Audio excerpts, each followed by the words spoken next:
What's up, man? What's up, man? First time podcaster? First time. First time for everything. Are you nervous? Honestly, a little, but there's no reason to be. Like, I already know the science of it, right? You just talk. You talk, exactly, right? It's really not that hard. Yeah, dude. So I'm super appreciative for you doing this. Yeah, man. Because we talked about it before. I think we've had similar experiences, even though there's an age gap, but I felt like ever since I met you, I was like, oh my god, like, dude, we've gone through like very similar situations in our upbringing as folks here in San Francisco. So what's going on with you right now, man? I mean, you are back from your first year at Howard, Yeah. and not necessarily the way you wanted it to end. And yeah, if you heard that, that is Steven probably coming in from the garage. Yeah. So yeah, whatever, we'll That's see. just He might pop in. hilarious. Regardless, yeah, man, where's your head at right now? You're back from your first summer back from college here in San Yeah. Francisco. So yeah, what's up? I mean, I'm back. You know how it is. Like, it's really just two different lives right now, man. Like, Yeah.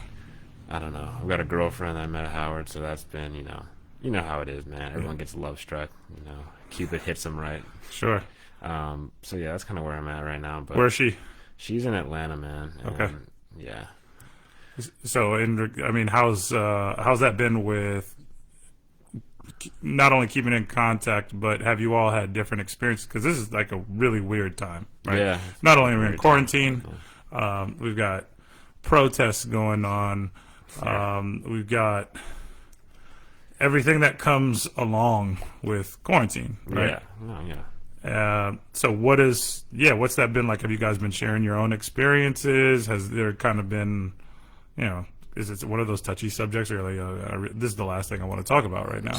No, man. Like, it's been good. Like, it's been really chill. I mean, everyone hates it, man. Like, I don't, I'd rather be kind of in DC doing what I'm doing, not, back, 19 living with my parents. Like, Sure. there's an awkward dynamic there. It's good sometimes it's not, right? I mean, but in terms of her, like, we keep in contact, all that stuff. Yeah.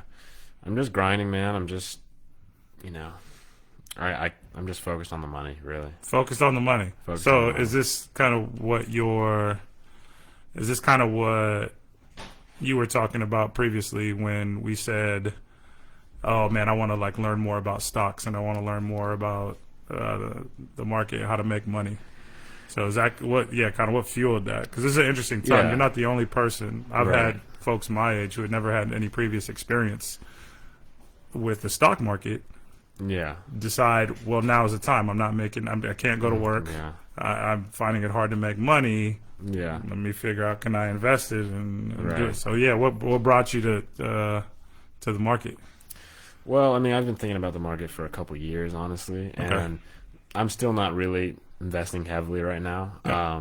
I think the market right now is just too volatile and too dependent on news around COVID, and I'm just, I'm just right now. All I'm doing is I'm just making money at Whole Foods and working the shifts and just making money so that I can invest it later. Later on. Yeah, I'm not jumping in right now. I feel like I just don't have enough experience or knowledge at this time to really know, like, to make a good guess, which is really all this is. Yeah, it's organized. I would say it's organized gambling with a little bit of strategy. You know what I mean? That's basically what it is. So, do you consider yourself an essential worker every day you go in? No, man, I am not essential. But you are. But you've been. Yeah. I mean, people have. I mean, not people, but I think their media and politicians have deemed you as an essential worker. 'Cause you've got to make sure that people are getting their food and getting their their basic needs. Yeah, getting their Gruyere cheese. So have you noticed any have you noticed any real like snobby behavior from I mean, folks? of course, man. Like, yeah, I mean, that's what we all deal with, and it's a pain in the ass sometimes, Sure. but at the end of the day, like, I don't know, man. I really I just don't really pay attention to them. Like other people who work at Whole Foods, what they do is they're like, oh, how can I help you? And Yeah. oh, I'll track down this answer for you. And I'm just like, oh yeah, I don't know. I don't know. And he might know. Sure. And they're like, oh, you don't know? I'm like, yeah, that's why I don't know. So that's an interesting one. So in one sense, I could see where somebody could get upset because their expectation is that you're supposed to know everything in the store. Yeah. On the other hand, I'm always just not even just within a store, but in any situation, right. I'm very impressed by people who can admit to say like, I don't know. Right. It's not a very easy thing to do. It's not. It's not an easy thing to say like, no, I don't know. Like, but you got to know that when I'm saying I don't know, I'm really saying I don't care. Like, oh, when you're saying I don't know, it's because I don't care. I don't know, but the bigger thing is I don't care. You know. That's an interesting job to be in, to try to help people and be like, I don't care. And you know what, like, at the end of the day, like, the issues they're talking about, the things that they want, they can't find their watercress or whatever it is. If they can't find their watercress, then they're gonna have to live. They're gonna have to live, right? Yeah. So. All right. So summer job is with Whole Foods. What was that like? I have no idea what that's like to be in school, and I don't think most people do. Right. Even though I wasn't, like I was in school. I'm currently in school. Yeah. And yes, COVID did affect my kind of normal routine. You know what I mean? But I don't know what it's like to be on the East Coast in school my freshman year of college. Like that part I can't understand because I think it's a really developmental part of life, and you're just kind of starting to establish relationships, whether it's just friendships or a romantic relationship, whatever it may be. But to have that just be put on halt and be like, yeah, you gotta go home. What was that like initially for you? Well, I mean, initially I thought I was just coming home for spring break and coming back. Okay. Right? So I actually didn't really realize I was going to be home for months and months, which was really crazy, honestly. But the school component of it, man, like, you know, especially for us on the West Coast, like, we were, I mean, my 8 a.m.s became 5 a.m.s. So it's like, either I can, you know, tell my teachers 100 different reasons why I'm not going to get up at 5 a.m. Sure. Or I get up at 5 a.m. and they worship me, right? So it's a win-win.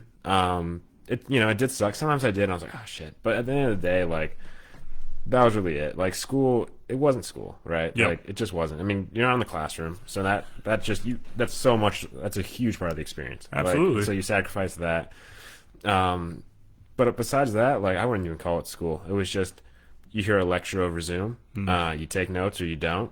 You really don't need to always, but you do sometimes just to say you did, because it's a good thing to do, to be able to say that you did something. Sure. Right? That's what everyone works towards. So.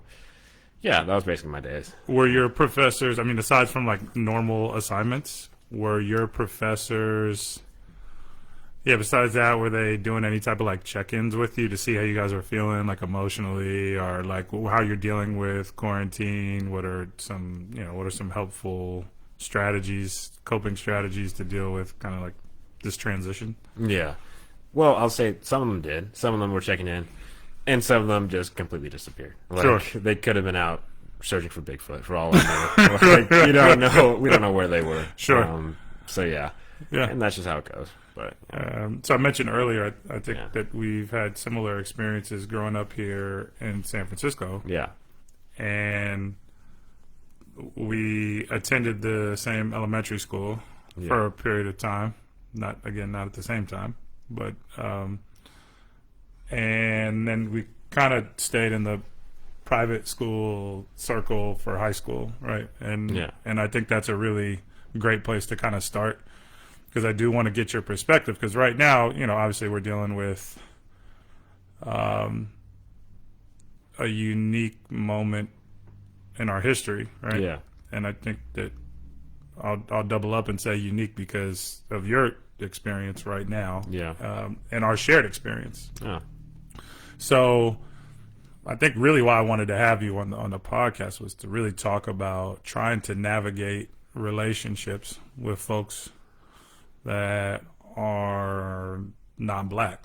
When it comes to situations like we're seeing now, police brutality or any anything that's negatively impacting the black community, right? And Yeah. I've struggled with this, and I continue to struggle with it. And right now has been one of the larger. Yeah, it's been like it's just been hard. It's been really hard to like Yeah. figure out how to have conversations. Do I really want to have conversations? So, yeah, what's your experience like? What was that like at town? Like we both went to town for a period of time, Yeah. and town is the epitome of like a private school, Yeah. all right? And it's an all boys school, and I think academically it's it's kind of like an elite conversation. I love that Stephen. Can we pause here for a second and like I can go tell Stephen to like shut up. Yeah. Yeah. Stephen, we're trying to record a podcast, man.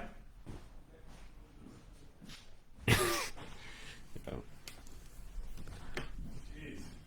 Stephen. Golly. I know.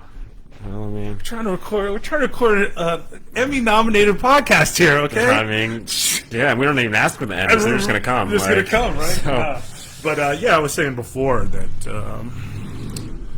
Yeah, what was the? If you can go back, or maybe I'll start here. yeah.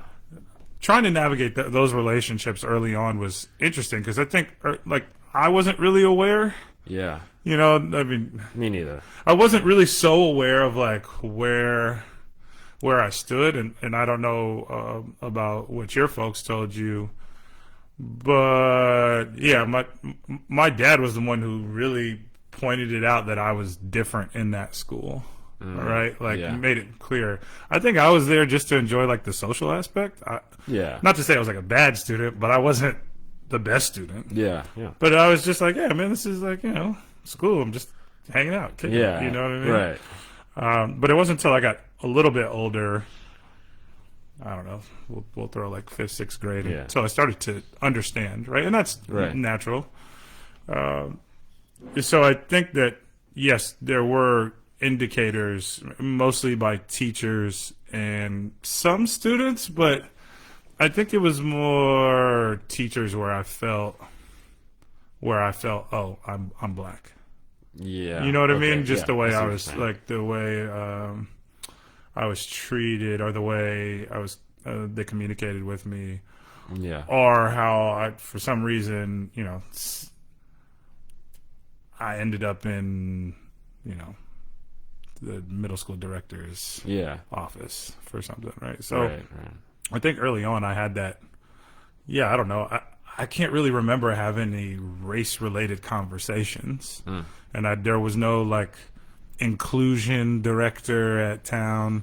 So, yeah, man, did you have something similar? Like, what was your experience At town? Yeah, Yeah. I mean, honestly, I still think of it today as sort of.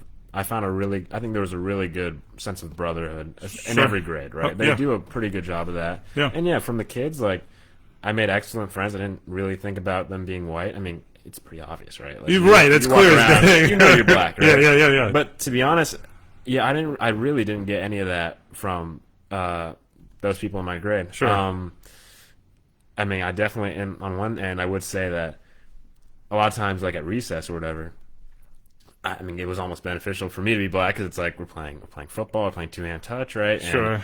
I'm black, I'm playing wide receiver, I'll get the ball. Yeah.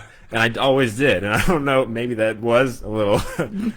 No, I mean it's something sense. we probably don't want to talk about. But if you Right. weren't, right, like let's say you were a kid who wasn't athletic, and the Yeah. assumption was that you are because you're black. That's like an additional pressure put on you, right? Right, You're like, for you sure. could sit there and be like, dude, I am terrible at sports, Yeah, right? But the yeah. expectation is that I'd be the best athlete out here, Right. right? And that's not, we know that's not fair, but it's a it's a stereotype. But that's what I'm saying. There's Yeah.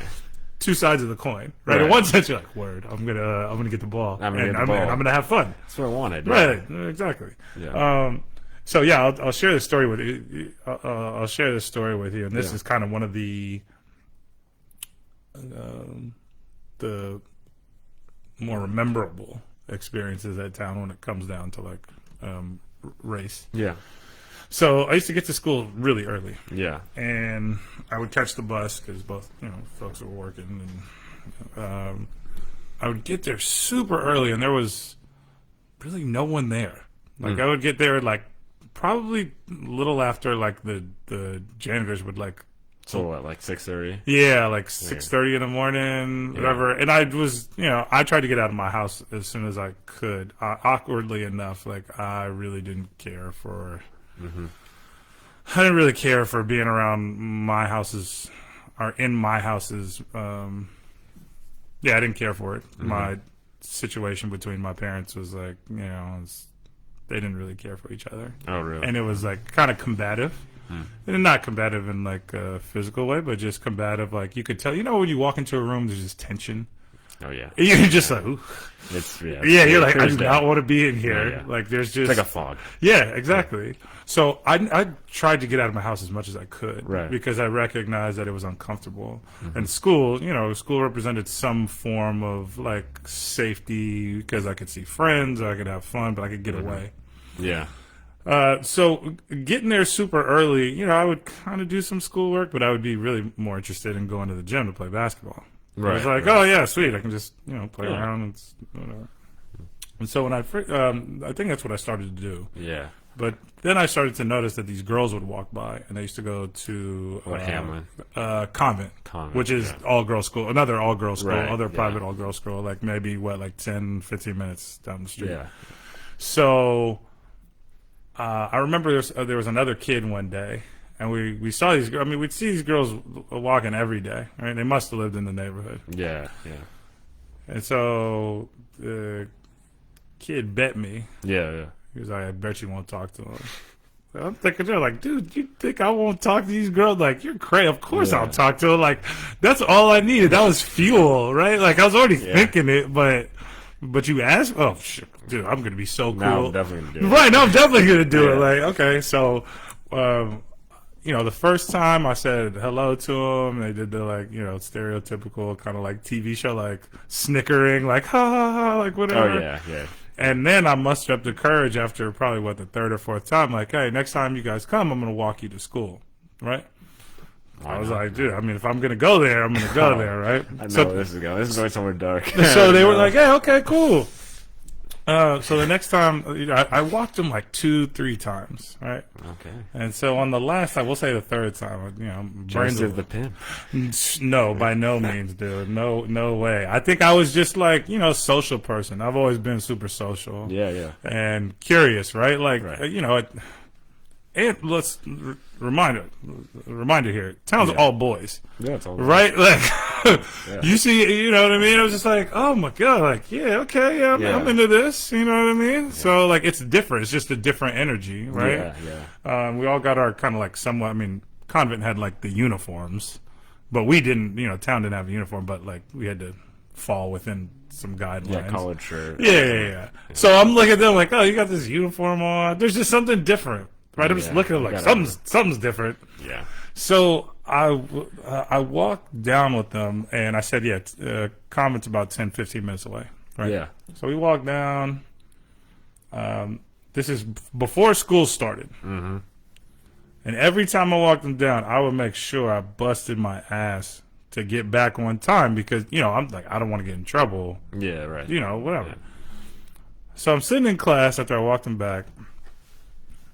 And I get called into like the middle school director's office, and at the time, like I could not get along with this person. Oh yeah, and I just never felt comfortable around it. I always felt like you're kind of out to get me, like you're not on my side. So he asked me, he's like, hey, did you leave campus today or leave school? Yeah. I was like, oh yeah. Like I got here, and then I walked. Yeah, then I walked these girls to school, and I'm like, well, what? You left campus and you walked girls' school? Yeah. They go to Convent. Like cool, calm, casual. Like yeah, man. Yeah, like you and you don't. You're right. Like yes, I walked 3 girls to school. Yeah. He's like, yeah. We got a phone call that. Someone from town may have Yeah. been walking. I'm like, okay. Yeah. And I got suspended for that. I got an in-school suspension for that, for leaving school, right? But school hadn't even started yet. School hadn't started, but I guess the rule was if you get here, you can't leave, which I can understand. Yeah, you know, you don't want kids like coming in and be like, all right, I'm here, all right, I'm leaving, because that's a safety concern. You know, parents can be like, well, if they were at school, why are they not there? Why are they not? Yeah. So I was thinking about that. I was trying to figure out, I was like, who knew? I mean, yes, there's only a handful of schools nearby. But I was like, who called and was like, yeah, I think this kid, you know what I mean? So I was just trying to put two and two together. I'm like, somebody probably saw me. It was like, who is this black kid walking these three white girls? Could have been anyone. And you were right. Could have been anyone. They're like, no, this kid must have went to town. Or did they call around? Like, I don't know. Yeah. I have no idea if that was the case. But that was one of, when I got, I was terrified. Yeah. Right? I was terrified. I was like, oh my God, you're going to call my parents? Like, don't call my parents. I'm going to get in so much trouble. Yeah. Like, please don't. Screw the school, but your parents. Right. Like, the school I could care less about. Like, dude, just do not call my parents. Yeah. So, anyhow, and I ended up getting suspended. I didn't get in trouble from my parents. My parents, were pretty cool about it. They were like, all you did was walk them down to school? Like, yes, you can't leave school. The rule is you can't leave school, and you can't leave. But we're not upset at you for. But your parents weren't like, that's bad because of the neighborhood you're in. Sure. Now my dad was a little bit more vocal about recognize, like, hey, this is a clear example of people are watching you. Right. This is a clear example of you're in a neighborhood where people know that you probably don't live there. Yeah. And it's just going to stand out. You know what I mean? You're going to stand out. I mean, I don't know how else. I don't know what else to tell you. Yeah. It's pretty hard. So, I think that was another example of like, oh yeah, I can't necessarily talk to my friends about this and they completely understand, or they just won't understand it from my point of view. They're like, oh, you're just walking, Right. I swear Steven is murdering me right now. I know. I mean, this was always going to... You know how it is, man. Like, he does what he wants. He does what he wants. Just, whatever. I wish I had that. I could do that. Just say whatever I want, do whatever I want with the power he has. Because it's taken as a joke a lot of the time. Yeah. Because everyone's like, oh, look what he's doing now. It's just But he can do whatever he wants. Sure. Which is cool. But anyways, back to your story. And anyway, that was one of the early experiences of mine, and not understanding that, or just not understanding, but understanding like, oh yeah, everybody's not going to get this. Yeah. You are a little different, and you and not in a, it shouldn't be taken as a bad thing, but just early experience. So that was kind of where it all, I would say that part of that started, of just feeling different. And did you go through anything like that at all? I mean, maybe you walked some girls down school, but nah, nothing like that. Honestly, like I said, like with town, it was just like, I had pretty great friends. I was lucky in that sense. And, sure. And so I didn't really have that experience, but I did. I did in terms of like kind of like questioning your race in that neighborhood. I would say like, there was a time when I was with my friends, like, and we went to Geno's. I don't know if you remember Geno's. Yeah, on the corner with that Fillmore and Jackson. Yeah. And I was, apologize to Geno stock owners. but yeah, the store owner was like just following me around the store, right? Like, like a dog sniffing from like serial killer body remains. Sure. Just like really intent on finding me at all points. Yeah. So that was a little weird, but no, I didn't really think of it like that until much later. I was fortunate in that all of my friends, and for the this, from what I got from other people, like everyone saw me as Zeke and not just as the black guy, right? Sure. I don't know if you were the only black guy in your grade, but I got my friend Chase, and we were both, so that kind of helped balance the table a little bit. Chase, what up, man? Yeah, man. If you Shout out to Chase. Yeah, if you end up listening. But So yeah, I think it was pretty good. And also I had I don't know exactly what part this play had to play in it, but I'd gone to town from kindergarten to second grade. I Yeah. left, and then I came back. So maybe there's sort of a return. It's like, Sure. oh, we used to know this guy. Yeah, yeah, yeah. Everyone's friends when they're younger, right? Right. There's it's just your buddies, right? Sure. But no, I was really lucky that I had a pretty good community in town. I'd say. Yeah. How's that? Can you hear him pretty clearly? Yeah. Yeah. So anyhow, yeah, we stayed in high school, and I don't know what that was like for you in high school. Was there anything that you can think about? I mean, I just know that I was a social person, and so. I think it's easy when you go to high school to start trying to you kind of click up. You figure out who you're with, who you're not with, what works, what doesn't work. But I was friends with pretty much everyone, and yeah, man, it's it's really it's really weird to kind of see how people did kind of seclude themselves, right? Yeah. And yeah, what did that? I mean, again, still in high school, I don't know how many conversations. I mean, I think I was like joking around then. Yeah. I might bring up something that's really specific to being black. Yeah. But even then, high school's so weird, right? Like high school Right. is just a weird time where you're trying to figure out what the hell's going on. Yeah. What was that like? Well, I mean, this is predominantly what you went to Lick, right? right. So I had a pretty diverse friend group. Sure. We all hang out still, and we had a few black guys, mainly white guys, a few Asian kids, a couple Indian guys. Yeah. So it was a pretty diverse group, but that didn't really come up until probably my junior year. Okay. I started really hanging out with those guys. Yeah. And we all kind of came together. Before then, the majority of it was really just trying to figure out where you fit in, right? Sure. I noticed that a lot of the kids in the school, they all hang out in this area called the center, right? Okay. And all they just all hang out there, and I don't know. I hung out there a little bit, right? But Sure. then, my background, right? It prevented me from really relating to them on a lot of. We'll talk more. So issues. talk more about that. I know, Right. but yeah. Right. So I have two gay white dads, Yeah. right? And I live in Noe Valley. Yeah. And we're upper middle class, right? Sure. So I couldn't really relate to a lot of my black peers in terms of socioeconomic status. Sure. And so I you sort of think felt that disconnect. Yeah. Okay. Do you think that folks, specifically black folks, had Yeah. an issue relating to because you had two gay parents? Or was it more so that they I were? mean, it's not even that they had to know that, but even in the way I talk, I don't really sound like your average black guy, right? So it's like they could pick up on that, and they're like, Interesting. okay, this person is different, right? And Yeah. I think, and that's perfectly okay. You be friends with who you want to be friends with. Sure. I don't feel like I deserve to be in any kind of group or Yeah. anything, but that kind of did stick with me to some extent, and I felt sure. like, well, you know what?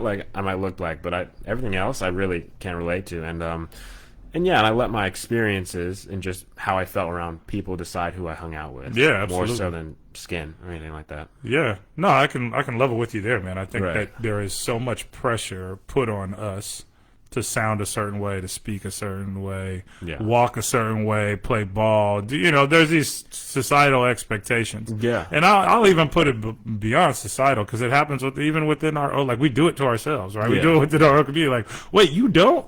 Wait, you Yeah. don't? Yeah. I mean, I deal with that right now with music, right? And Yeah. DJing. Early on in high school, I definitely listened to rap, but I was starting to get exposed to electronic music early on, but I was too afraid to tell anybody.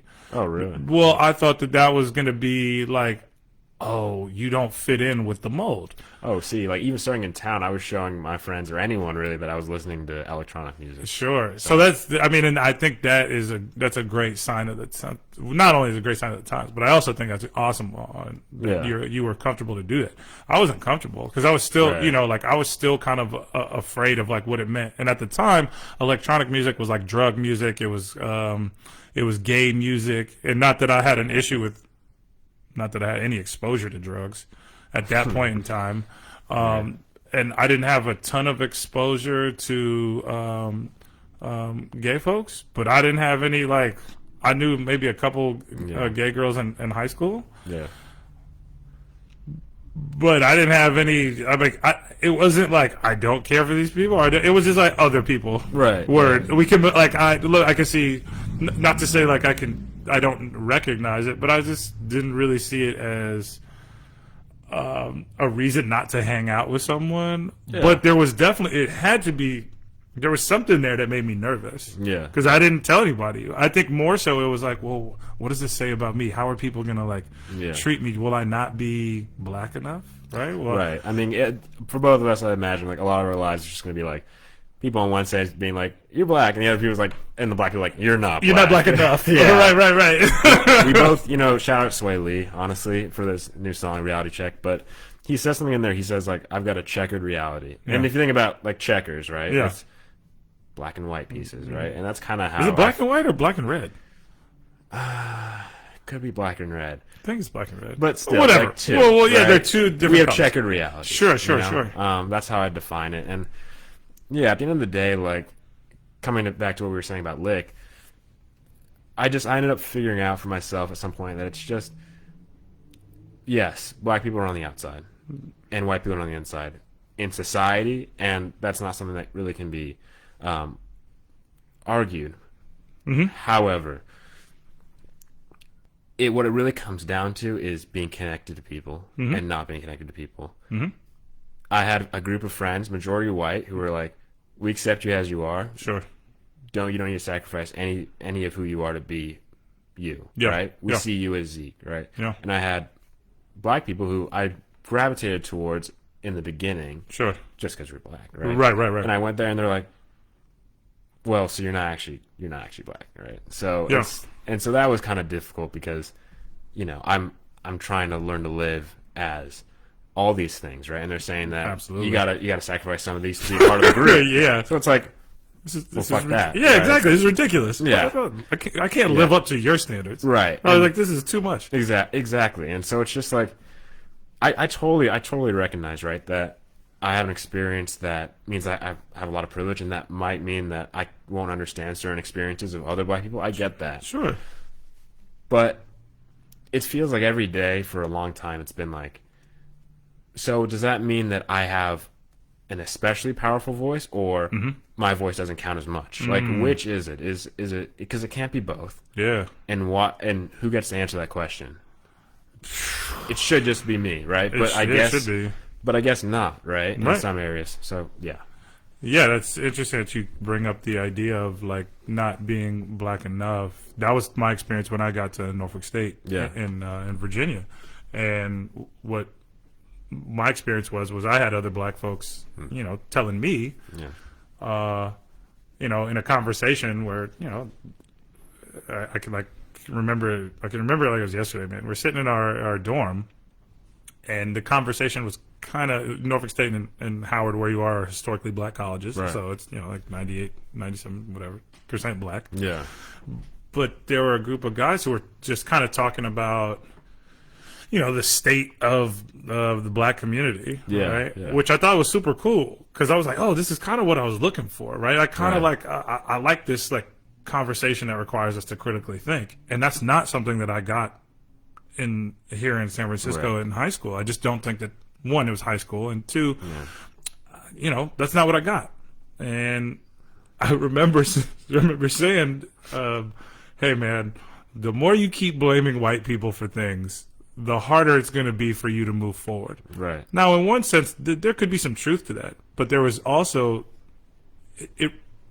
I didn't do a great job of acknowledging their lived experience growing up in Virginia. They and being the guys who I'm arguing with, Right. in the dorm, because they lived in a smaller area in Virginia, where I'm sure they saw a different kind of racism. Yeah. Right? Or they experienced a different kind of racism, or just had a different experience in general. Right.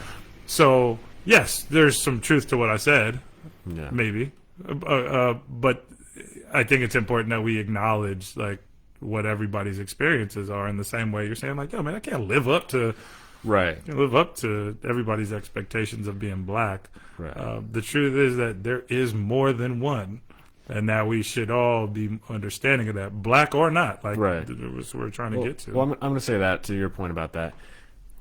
The thing is, right, is I feel like I don't really blame people, regardless of race, Yeah. for believing that life isn't fair, right? Sure. And accepting that. Yeah. Because people will be like, don't accept it. Let's work to make it fairer, Yeah. right?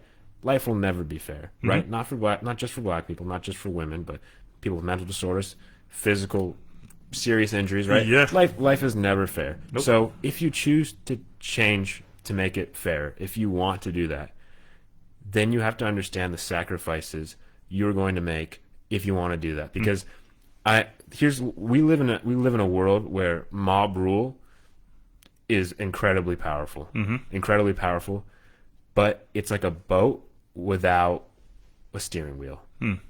No one can control the mob. Sure. Any mob, good or bad, right? No. If you're a fascist, or if you hate people or if you love people, the mob controls it, not any direction. So here's my issue, and here's a stance I think I can say here. Yeah. I don't, for what's going on right now,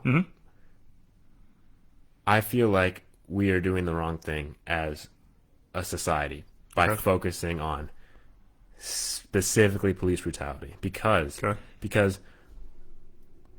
it's not deep enough. Everyone can agree that police brutality is bad. Everyone can agree that that officer that's stood on the neck of George Floyd, Yeah. he's in the wrong. Everyone. Yeah. Everyone. This is an incredible opportunity to dive to, if you're trying to make change, to dig the spear in deeper. Yeah. Because this is not deep. We could be talking about systemic racial inequality and having more difficult conversations and we're not doing those, and that's an issue for me. Sure. I think you're nailing it. I think that we can get far deeper, and we're at the beginning. And so I do think that there's some. I'm hopeful that this is the beginning, and people are kind of digging in their heels and preparing themselves to have more conversation. Yeah.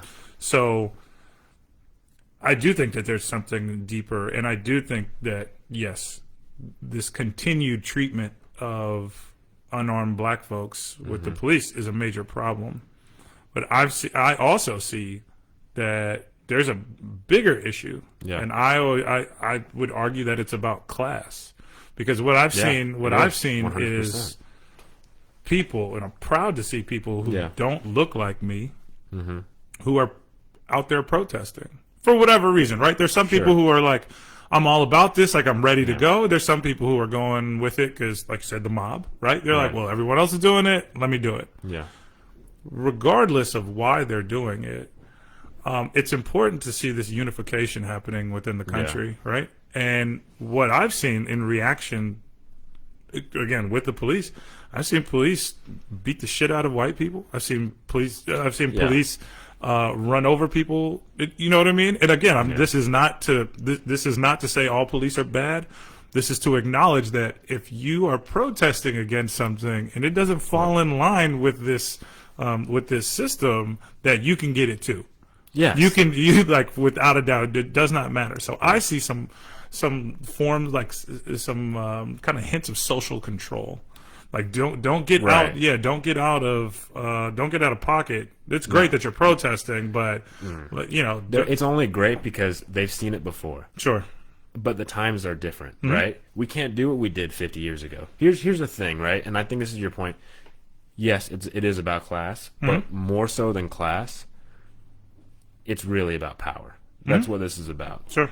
And the thing is it's a great picture to have everyone out there protesting together. But what's actually going to create change is not that. I think that it's going to be, it starts with seeking connection with, it definitely starts with seeking connection with people that don't look like you. Absolutely. That is 100% where you start. This is not going to change it. And it honestly, and it also, if you see it, you have to think of yourself you have to think like the people in power, because no, they are in power not because they care. Like if you hold 1 billion signs up saying Black Lives Matter, number one, that's a really easy thing for everyone to say, of course. Sure. Number two, if you're protesting the elite, Yeah. you have to do it differently, because the elite, they didn't get to where they are through compassion, Sure. right? They had a combination of, and I forget where I read this in a book somewhere, but it was like they have a combination of God's compassion and the devil's rage. You know, that's how they got to where they are. Sure. So if you want to get their attention, you have to do it differently, right? We're not speaking to sympathetic authorities, and just like when you're going for something, Yeah. the thing about the mob, which is what we have today, is you have to realize that, like, it's just like a shark. A shark is precise when it knows its prey, right? Yeah. And it goes up and dives. I'm thinking of a great white shark. It dives straight up, right? Or it accelerates. Yeah. And at the last second it attacks. You know what it does at the last second? What? It closes its eyes. Its eyes are covered with like white film. Yeah. So it can't even see what it's hitting. So that's basically what you have to understand the mob is. It's not gonna see what it's hitting. Sure. It'll destroy. That is what mobs do get well. So what do you think? You've had more exposure to the online mob, right? You've grown Right. up in a culture of like Right. social movements being on Instagram or social movements being on like Twitter or whatever. Yeah. How does that, like, what's been, how do you deal with that? Because I think really, I mean, I'm so fascinated by trying to navigate some of these conversations right now. Like, as you Right. talk about, movements and connecting with people who Right. don't look like you, there can be this continued burden or this continued expectation that black folks lead the way or tell people how to act. Yeah. I had a recent situation where the alum from the class reps Right. class reps emailed from the class I graduated in at SI. They emailed me, or they didn't email, they Facebook messaged I think like a couple girls from my class, a couple of black girls in my class. And, it came across as like a really generic kind of like, hey, we're in solidarity.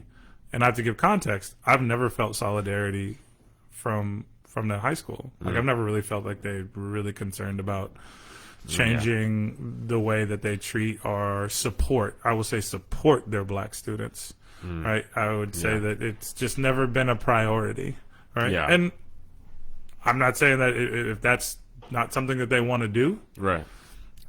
no one can force them to do it. But at the same time, I don't want there to be, now you want to come around and say, we want to be in solidarity. We noticed that this thing has happened and it's awful. Well, this isn't new. This isn't new. Like, this is new for me. And damn sure isn't new for anyone else. You know what I mean? Yeah, but it's the first thing that people have argued that everyone can agree on. Everyone can agree on. And Those aren't the arguments we need to have. right. Those should just be as they are, mentioned once.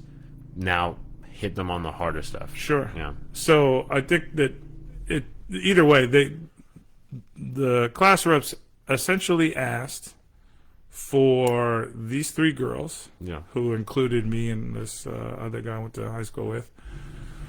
They asked the girls to essentially culturally proofread a statement that they wanted to put out about George Floyd, which is right on par.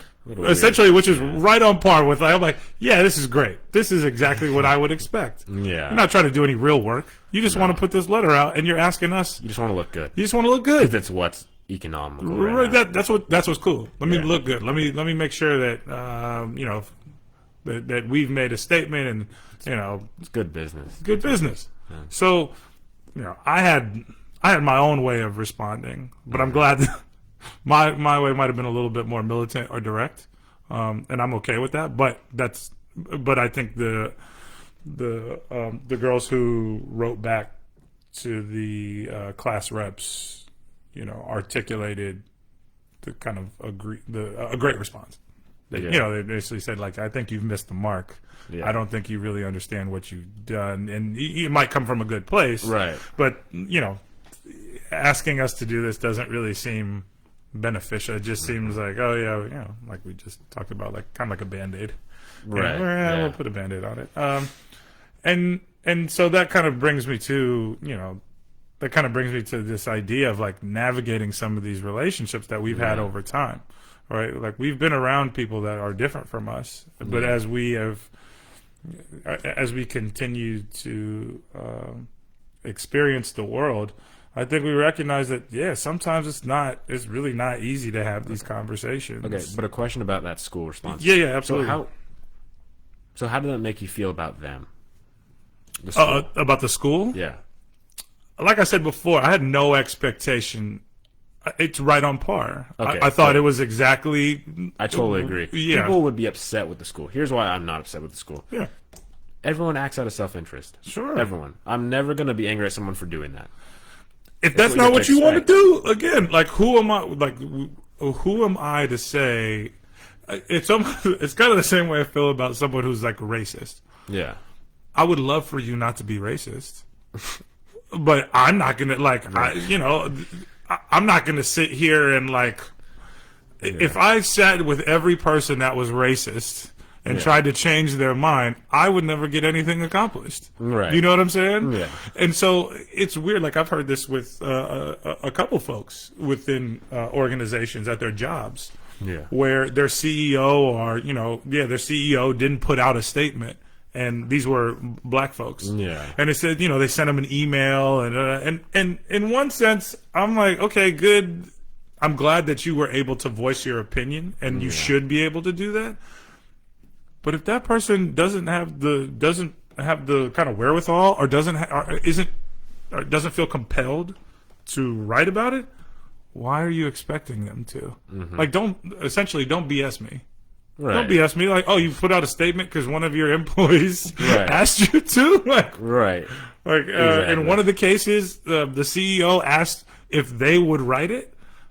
Wait, what? You want me? Wait, you want one of the black employees to write your letter? Yeah. That they asked. So it's a weird situation. Like, as you asked me that question, But would you agree then? Would you agree then that basically I would say that the black employee is just as fault as the CEO. Like they're equally at fault. That's how I would say. I don't know if anyone's at fault. I don't think it's at fault because Not at fault, but like they're equally, like no one is doing anything worse than the other. Like someone asking the CEO to do this is, in my opinion, just as useless and just as useless, a waste of time. Just as much of a waste of time as the person doing it. Yeah, I could. I don't know. I think that there is something. This is one of the really hard things I would say within an organization, whether it be a professional environment or educational environment, right? I think it's so hard when you're trying to express yourself and you're thinking about it and you're just trying to use choice words and I guess professionalism is something that's coming to mind. But it's so hard. And so I understand as an employee where you want to encourage the conversation and you want to encourage people to feel comfortable. So I don't want to say that it's. But you think that's what they want? You think they're not just saying, I want to do better. Like this is an opportunity for me because I'm black. That could be at play too. Yeah, hey, I'm not taking it off the table. You're assuming that they have the best intention when I really do believe everyone acts out of self-interest. Or to a certain degree, people yes. that don't get crushed. To a certain degree. I think that there's some truth there. It's on a spectrum, right? I mean, that's probably cliche, but whatever. It's on a spectrum. There is a bit of self-interest there. Right. So yeah, I don't know. I wonder. I think I know these two people. I know them, so I don't think it was to make themselves look good. Yeah. I don't think it was beneficial for them to like climb up the corporate ladder. And that's a really interesting question. I like that you posed it that way because I honestly, if we talk about time, and I was like, well, Right. if I'm going to change somebody, am I going to change somebody's mind? Well, who's it? I would have to ask. Yeah. I would have to go ask those two folks. Well, who is it for? Right. Was it for, maybe it was, they were like, hey, look, I want to encourage this conversation. Right. Right. But they didn't. There's no proof that they encouraged the conversation. It's just in the moment. It's like, we're gonna make a statement now. 2 years from now, it's probably disappeared, vanished. So that's where So it's not even encouraging a conversation. well, necessarily. hopefully that would, we talk about intent and impact. Yeah. Hopefully, if you're willing to have the statement, if you're willing to, email your CEO or whoever it is, Yeah. then hopefully you are working within the organization, or you're working alongside people to develop a program or some type of Right. strategic plan where we're addressing the issue, or Or just just have actual possibility for change. for change. Yeah. Other than that, I'm like, dude, I don't care. That's what I said. I mean, that's what I Well, said. that's what I thought from your story. I thought that those two people were not like high enough on the ladder to really have an impact on like a relation, because it takes a relationship. That's the only, you have to have a relationship with the people who are gonna. So Or you're one one of of those people that actually makes the change. Right. So one of them works in a really large company, like Yeah. crazy large, and the CEO had just started, and so yeah, I think that it really was just an email. Like Yeah. there would no personal relationship, which I actually kind of like. I mean, that takes a lot of takes a little bit of courage to do that. I think that can be daunting to a little like bit, email yeah. the CEO, be like, look, Yeah. this is what you didn't do. Well, right, but in terms of the society, it's like not there's never been a better time to send that email. Right. So you don't need that much of a push. exactly. So yeah, I would say that I don't think it was for their personal gain, but I do think that sending a I agree with you. Unless there's next steps, Yeah. right now I think that would be on the CEO, right? Mm-hmm. Okay, well, you saw that somebody feels really passionately about this, and we know that it's a major issue. Yeah. Okay, well, how do you help support that person? How do you help support that employee or that person create next steps? Yeah. Or are there next steps already in place? Can you connect that person with, whoever's leading Right. that movement, or that, like if it's a diversity and inclusion group within the company? Yeah. Anything really. Right. How do we do it? But if there's no, and maybe that's the conversation that needed to start. Yeah. If there wasn't a diversity inclusion team, or Yeah. if any of those conversations just were not happening, maybe that was the spark. Yeah. Not saying yeah. it was. Right, but so that's I think that plays into this point really well. Instead of marching over something that's incredibly obvious, right? Mm-hmm. I think that what would be way more effective would be if, let's say that your friend or that worker, Yes. right, had gone to the CEO and he'd gone with steps, and then that company gives an explanation that doesn't work, and it's like, well, you're not helping us. Then you take that and you protest about that. Sure. Because it's very specific. Yeah. You'll damage the company, which and it will scare all the other companies, and that's how a country works. Sure. It's capitalism, right? And there's nothing. I don't have an issue with capitalism, but I do think that like it's profit motivated for sure. So Absolutely. it's like you see what can happen to one company, the rest will respond, and that'll be a start. But really, what it has to come down to is, I think once there's more of a practice of it in companies and organizations, I think it'll be a lot more likely for those people to also want to just build relationships with people that don't look like each other. Sure. And part of it is, we're both fortunate that we live in this city where like everyone kind of looks different, right? Or Yeah, there's great diversity. I mean, Sure. Well, it's in a sense, in yes. a way, right? But like where we are in this part of the country is, we are still like at least a few steps ahead of. We're in a the bubble. South. Right. We're definitely in a bubble. We do have our issues, though, and I would say like a direct example of that is like our homeless situation, right? Yeah. Like predominantly, like when I walk down the street, majority of the homeless folks are Yeah. folks who look like me, right, or look like us, Right. and that can be really difficult. I've talked about that experience of like coming back from a historically black college and being around intelligent black folks who are like, yo, I'm trying to just make something of myself. Yeah. I'm just trying to do better, Right. to put it simply. Right. And to be surrounded by that and then come back here and you're like, wait, this is not the same. Yeah. It's not. But to go back to your point, great point about do you have a plan? Or like, if you're that person who sent the email, are you going to participate in the... If you don't have a plan, do not come to someone with an idea of what they should do. They're already motivated to not help you. To not help, right? So like, again, and also like, words are expensive. Like, you really like, the less you say, the better in almost every situation. Because if you don't say it, it can't be used against you, right? And Sure. used against you can just be like, this guy, he doesn't really come with a plan, so I'm not going to trust him with this. And trust is based on relationships, so then you lose access to that whole like tree, basically, like that line. It's cut off, and then you're only left with being a good worker, right? Yeah. Again, like, people remember what they feel the most. Like, it's how you make someone feel that really sticks with them. It's hard to get to that point if the only time you interact with them is at work, where it's increasingly emotionless driven, if that makes sense. Yeah, no, totally. So you want to get to those situations where you can have a dinner with someone, right? To really get to know who they are, right? Because that's what they're going to do. They're gonna think of you as they can think of you as the friend that came over instead of just another black guy at work who I have to promote because it's what's in time, right? Sure. Then they're going to be more invested in people that look like you as well. Yeah. So. Yeah, it's a difficult one, man. I think that there's something there, and we got to be more thoughtful about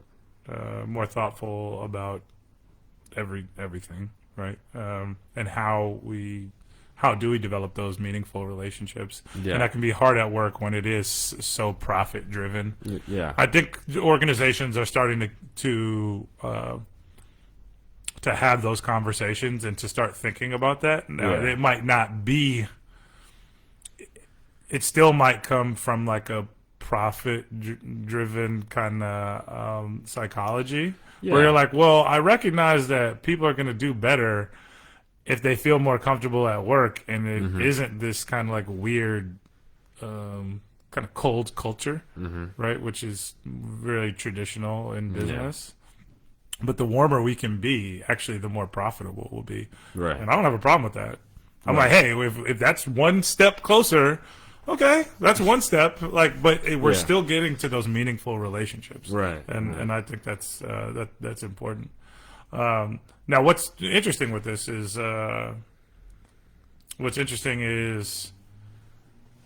within the organizations and within these relationships. How do you articulate if you're a black person right now, right? Yeah. And you're extremely frustrated, you're angry. You're like, man, I just don't have any words left, right? So if somebody, somebody just, they're like, I'm not explaining anything to you. I'm tired. I haven't even fully processed what's happened yet, right? Because I think we're moving at a really fast pace, right? And historically, I think if we look at our culture within black culture, and this isn't specific to us, but there's never really been a time to actually sit with our thoughts and our feelings. It's like, well, nope, keep going. Like, yes, we know there's like awful atrocities that have happened, but keep going. Get to work. Figure out something to do to take your mind off of it. Yeah. Well, with this, we're in quarantine. And it's like you can't go to work. You have to sit with this. Right. And that's really why I think this stuff started. I really think that's why Yeah. we saw the reaction, because everyone had to sit It and definitely watch. played a part, yeah. Right. There was no opportunity to like, well, I'm just going to disassociate and like, Right. do something else. And throughout your experience in navigating friendships, what's it been like for you when it comes down to like things that like, again, murders or unfair treatment of black folks or people that look like you? Have you had an easy time having those conversations? You mean now? Now, yeah, however you, yeah, now's fine, or Talking historically. about black people dying? Or? Are dying, unfair treatment. I mean, we can go down. There's a laundry Yeah. list of there's a laundry list of yeah. things, Well, yeah. and it can be. Let's talk about now. Let's talk about Okay. now. How's that work with folks? How has that worked with folks who aren't black right now? Do you feel like you're like, oh yeah, I'll talk to you about it? Are you more like, dude, I don't want to talk to you about it? I mean, they've been pretty good about it. My friends, they've just been like, they've never been pushy, Yeah, we've got a big friend group, right? Yeah. And, if somebody's in that chat, they'll be like, oh, just thinking of you guys right now. But, like, it won't happen that much. They're not trying to push it. And, Sure. again, like, it's difficult because for me, it's just like, it's like the world sucks for black people. Being black is a disadvantage in America. Yeah. Everyone has to live with that, right? And I'm not trying to, there's no like white apologist or anything like that. But it's like, it's like everyone has to live with that. And it's so, I think a lot about how weird it would be, like as a white guy right now, who has, good intentions and who's really just a friend. And Sure. And they're like, oh shit, should I say something? Should I not? Like, what do I do? Like, and I get it. These are questions that a lot of people need to have with themselves, Right? And some really don't. So I think that it's just, I don't know. I have no faith that the world is going to change in the way people are asking it to. I think that when you chant something like Black Lives Matter, and you imply that the country we're in doesn't care about black lives,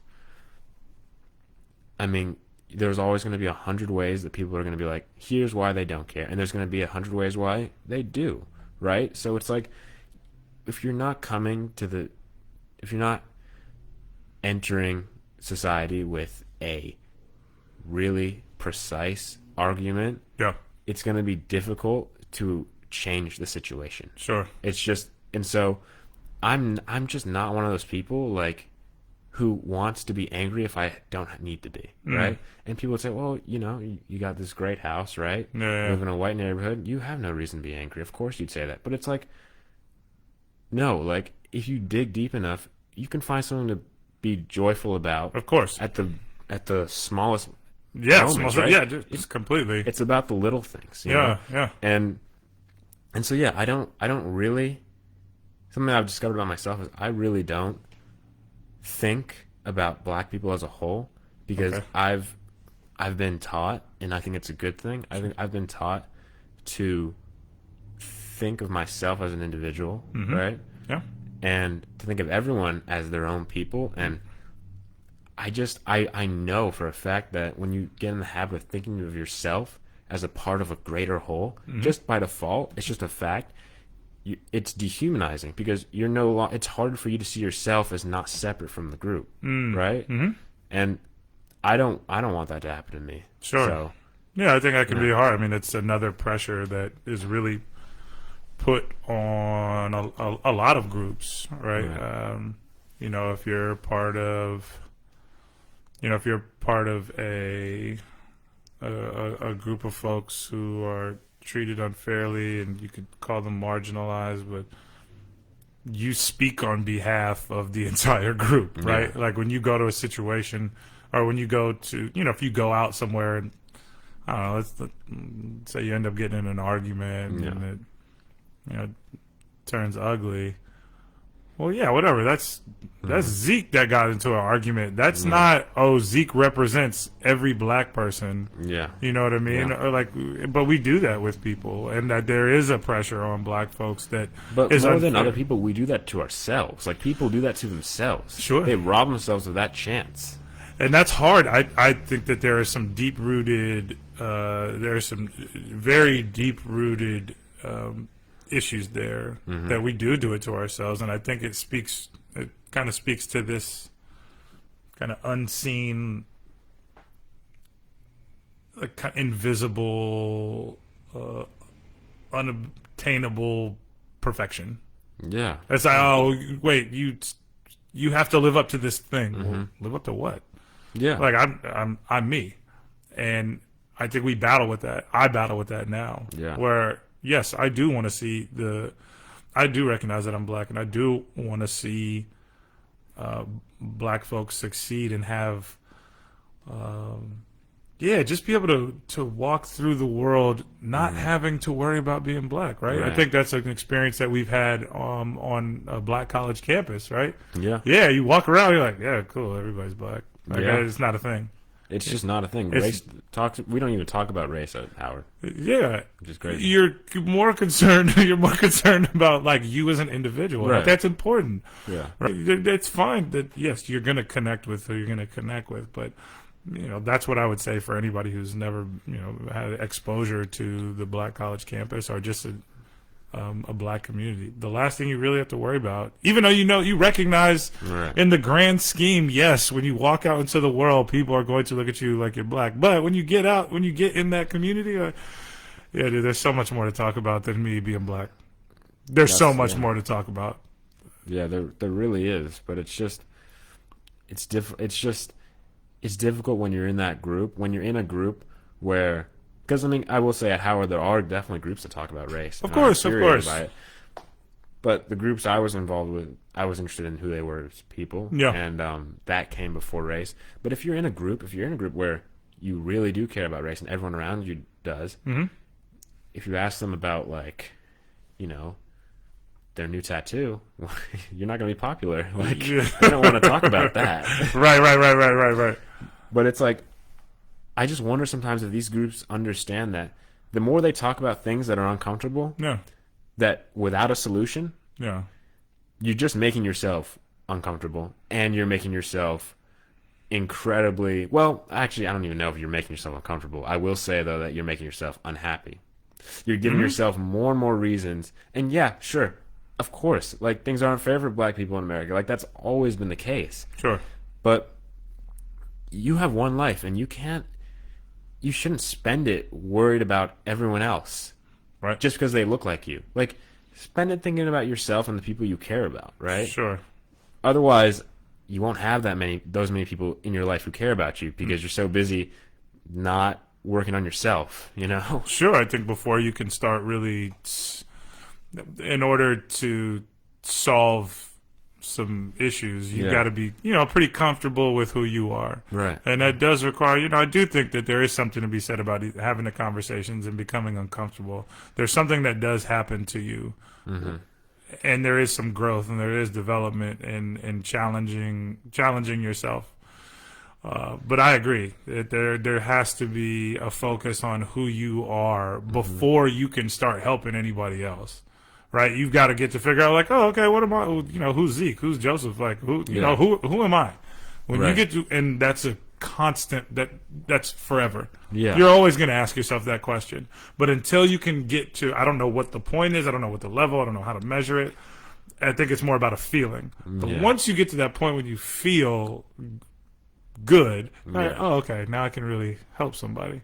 Yeah. It's a weird. I mean, yeah.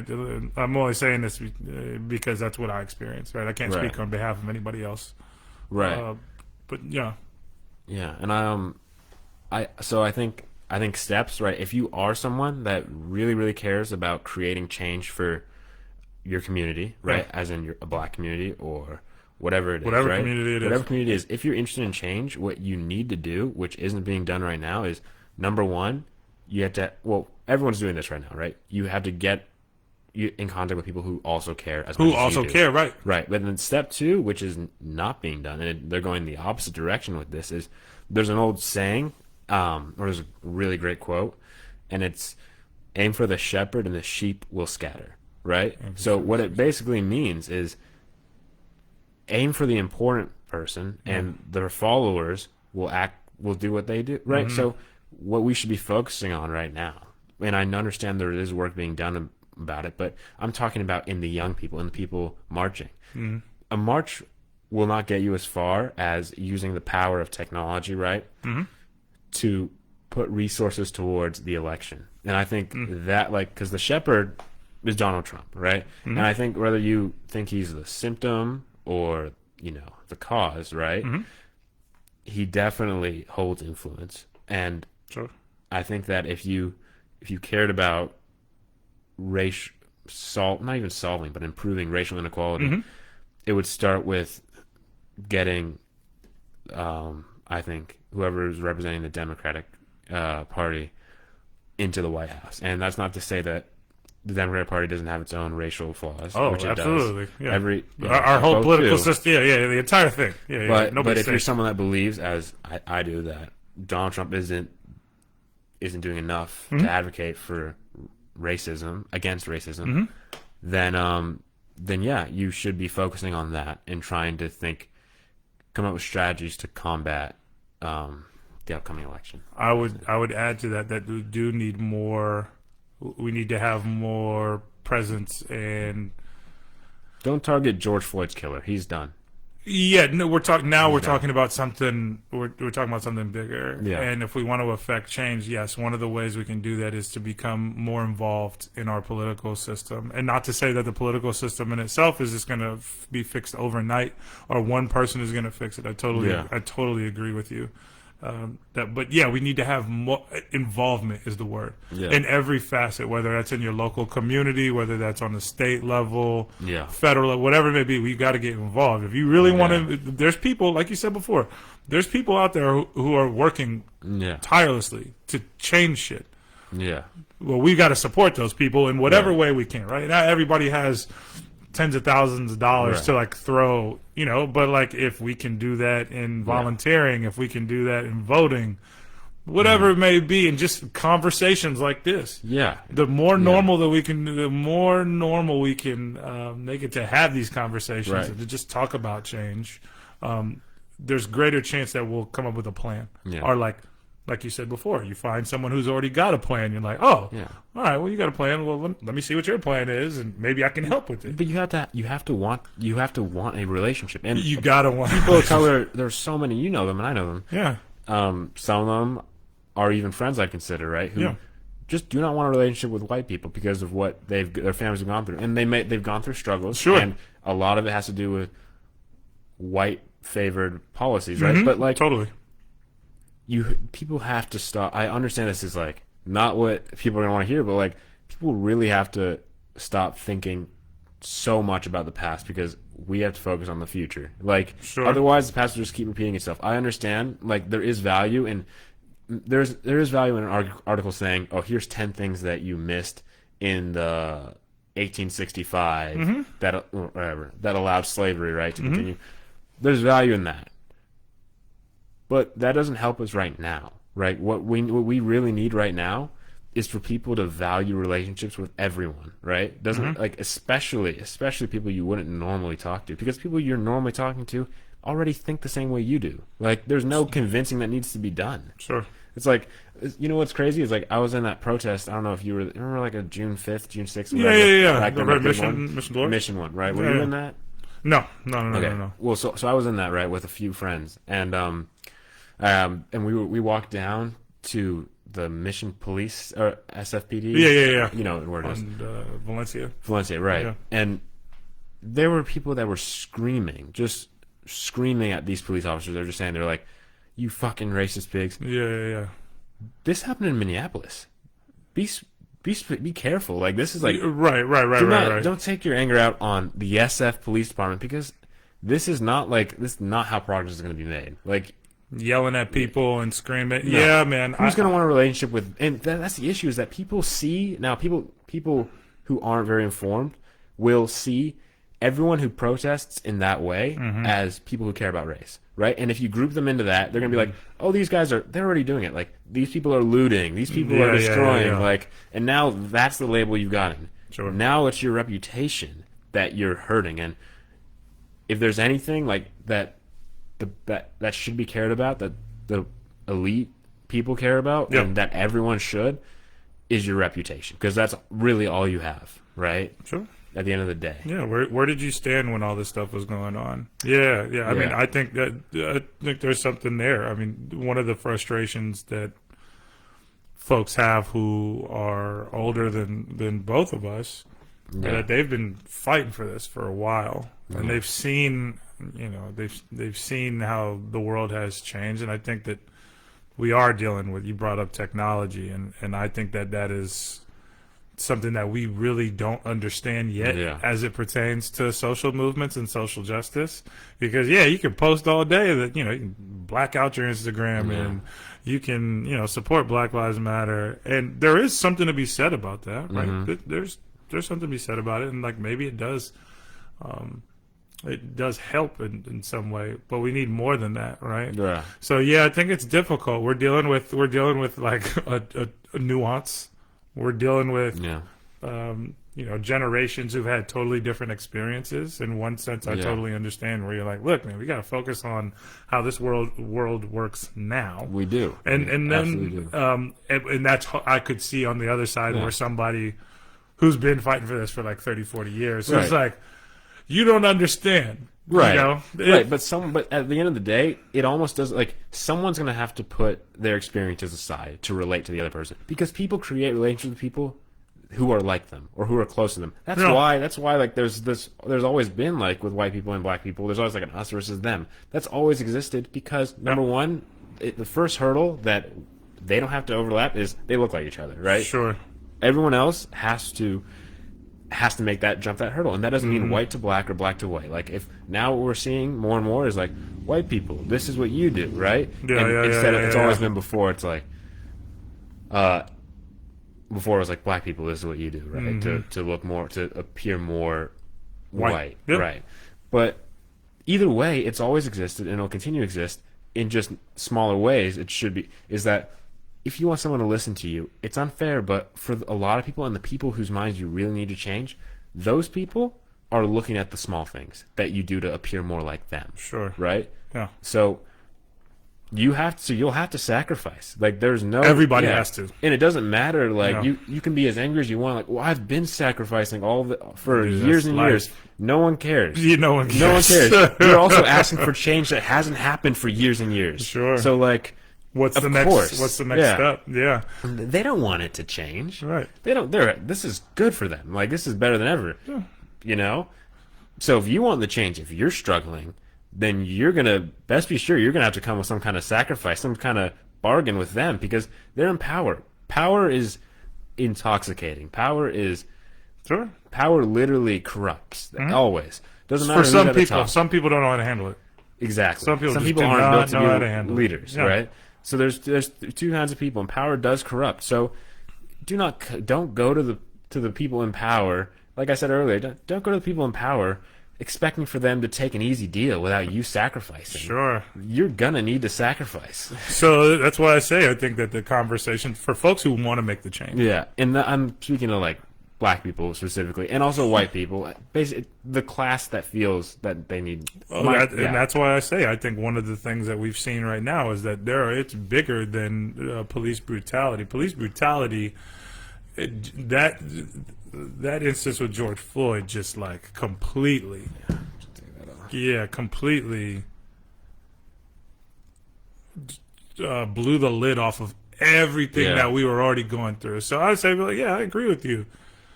Yeah. Emailing your CEO, is that worth your time? I don't know. If you feel that way, go right ahead. But I do think that there's a lot more people who fall into a category, and that's why I use class as an example. Yeah. I think there's more people that are hurting right now. It was clear as day. Like, oh, you can't go to work. You need to quarantine. Oh, you know what I mean? Like, what do you mean I can't go to work? I have to quarantine. Oh, yeah. Now I'm broke. Yeah, that's too bad.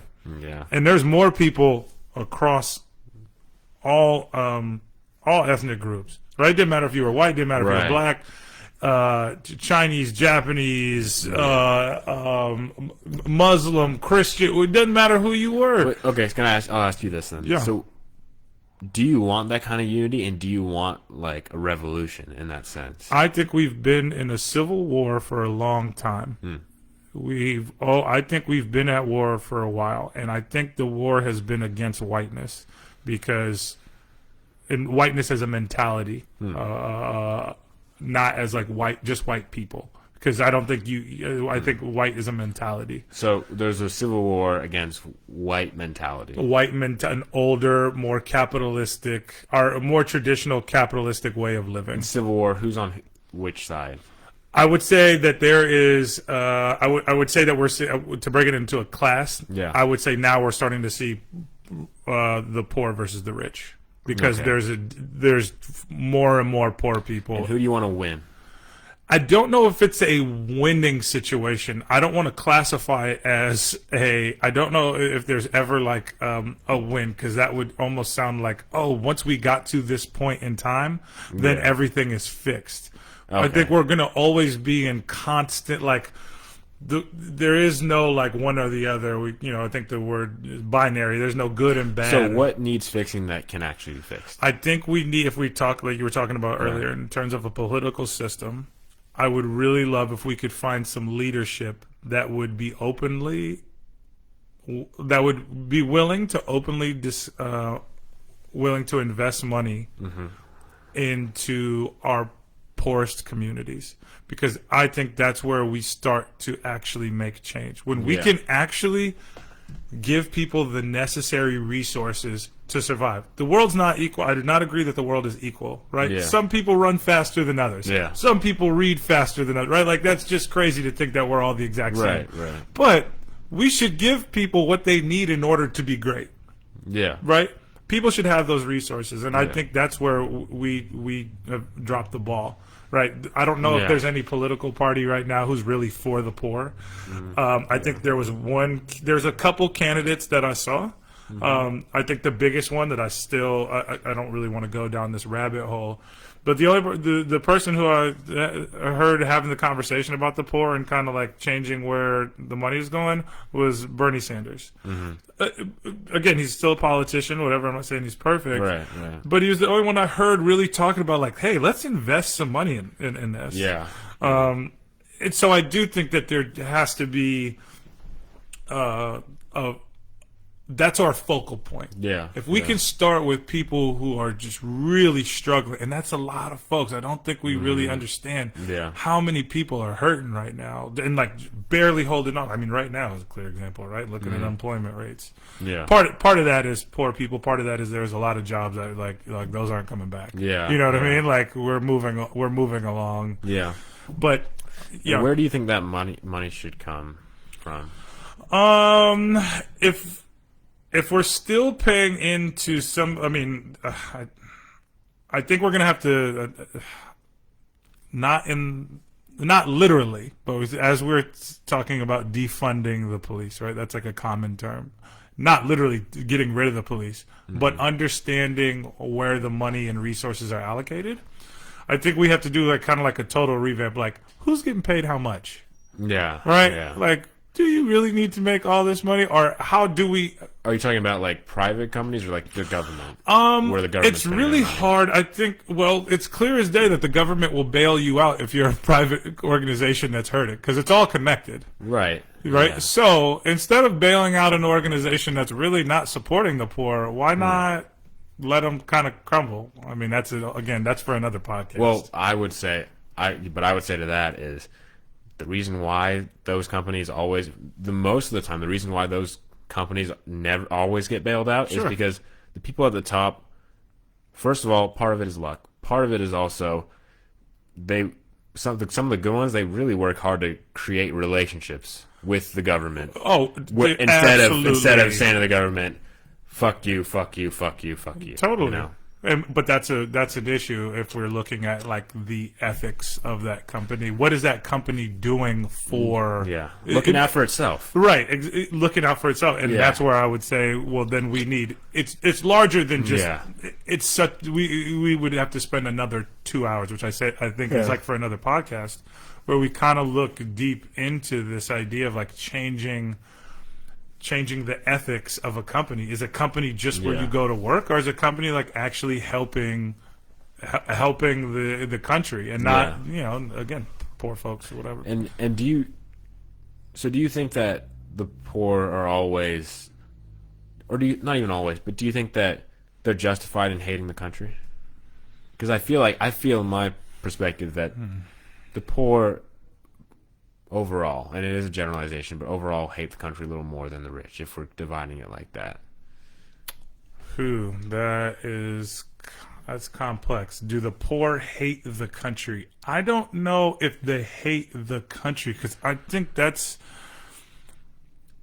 country meaning police, meaning then that's why I said we would have to define what that means. The government.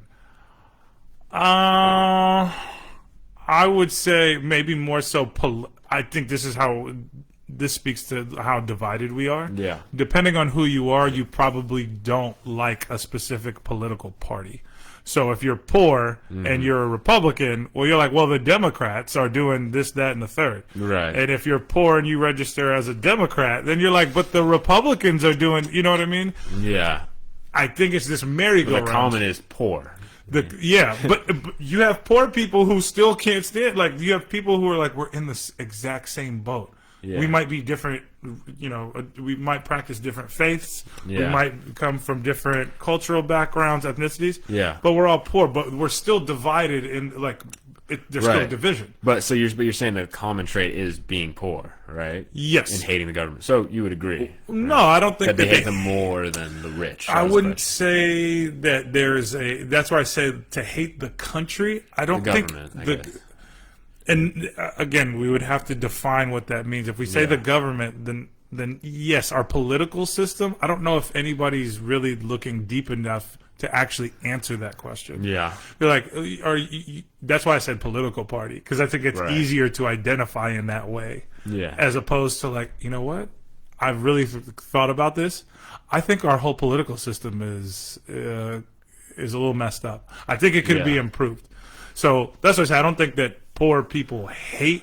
They might feel that they're not represented. They might feel like that no one cares. Yeah. But again, I would go back. I'll stand pretty firm in saying that it probably goes back to blaming a group or an organization, not the country. Yeah. Right. I agree with that. Yeah. I also feel though that, like, and I know this is going to sound like a right argument, an argument on the right of the political aisle, which was something that was definitely associated with me in high school. Mm-hmm. But I do feel like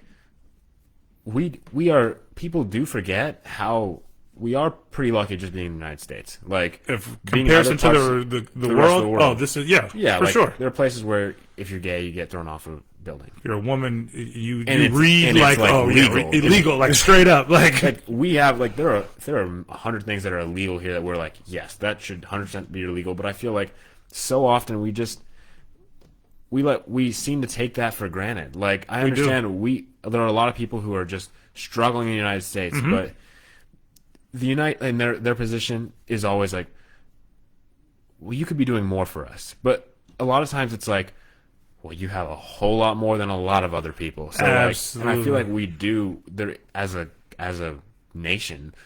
People do forget that, and the reality is I really think that one of the biggest issues is education. Just in terms of, first of all, not everyone getting the same quality of education. Absolutely. But even more specifically, no one is ever taught about managing, doing taxes, or managing wealth once you get out, how to be an adult, how to make that transition, right?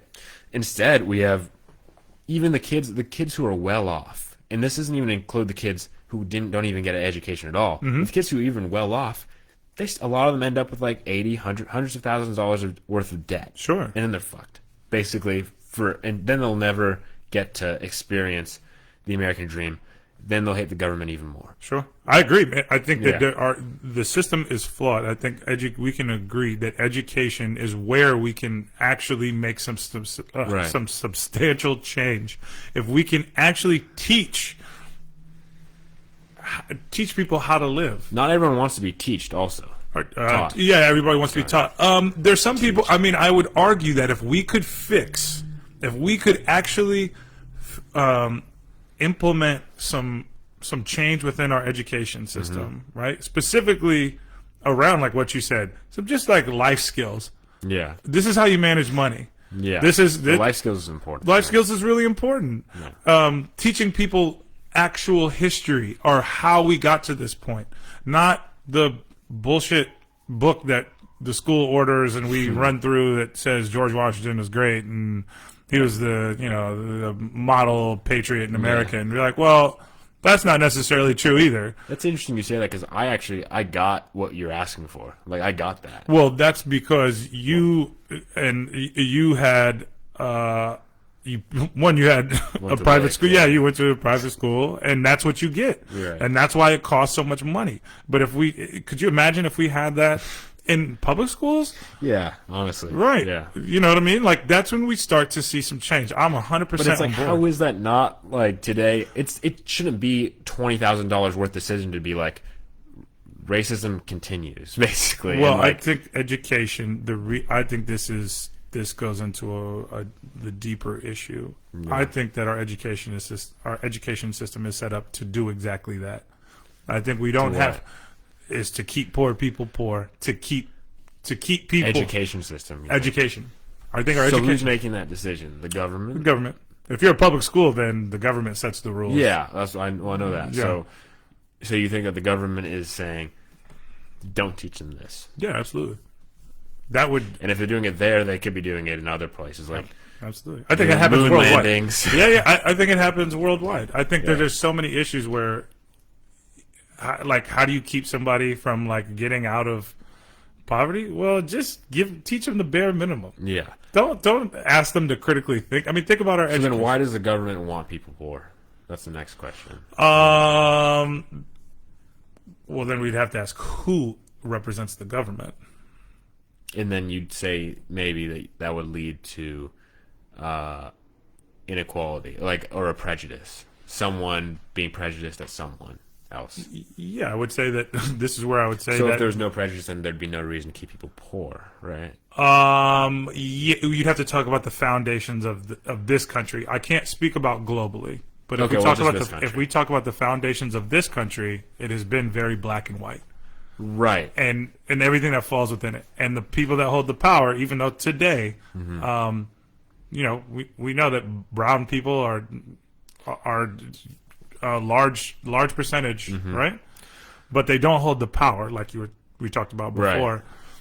So I think it's a way to education can be used as a form of social control. Okay, I agree. So but you're saying that it's specifically it's racial only, like because I think that even more than race, I think that we could get rid of all of the race stuff in our country, and the people at the top would still want people to be poor because they're wealthy, and more wealthy people means less privacy. I think The only reason why I say this country and specifically I would say white is because that's how the country was founded. Right. If we talk about who has been in power and who does not want to, it's clear as day who does not want to give it up, who doesn't want to have anyone, who doesn't really want to see people with alternative methodologies and But who would that be?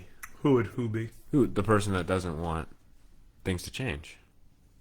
If you're poor, you do not want to keep things the same. If you're black, you probably don't want to keep things the same. If you're You mean you do want to keep things the same if you're black? Oh no, no, you don't. you don't. Okay, There's a well- majority of people. Oh, but you're saying who wants to keep things the same? would be- rich white people.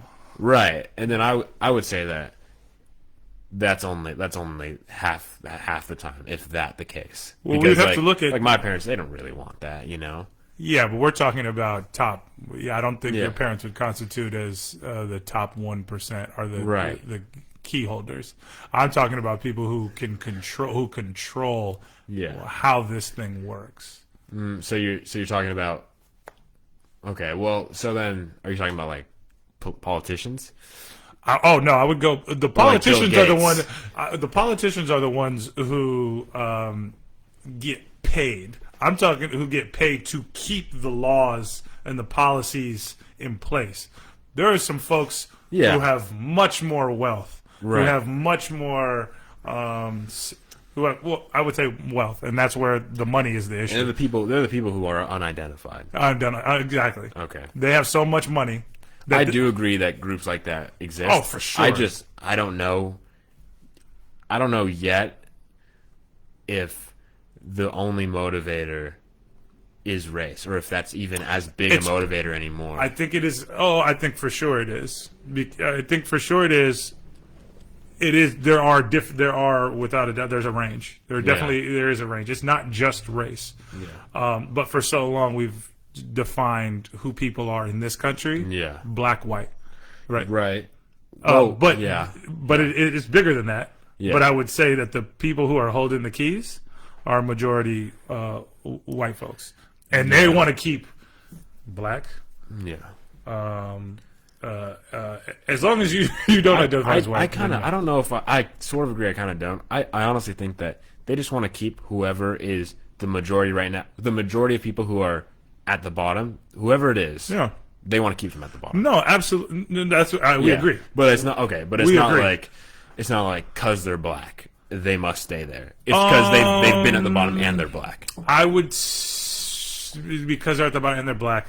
They're black and they're at the bottom, so let's keep them there. The black has started off as If the it was bottom. like people, like if it was people with freckles at the bottom and they've been in the they'd always want them to be at the bottom. Well, I Or mean like that, orange, whatever. that would be hypothetical. So we have to talk about how the country was founded. Yeah. Right. And it just so happens that it wasn't because people had freckles. Right. It was because they were black. But Right. we've seen this happen to just about every community that's come to the country, whether it's the Chinese. Yeah. I mean, nobody got it worse. Chris Rock has a great bit about, nobody has it worse than the Indians. You know what I mean? Like, we don't even, talking about school, we don't even address, like, what actually happened. You know what I mean? We kind of skim over it. Right.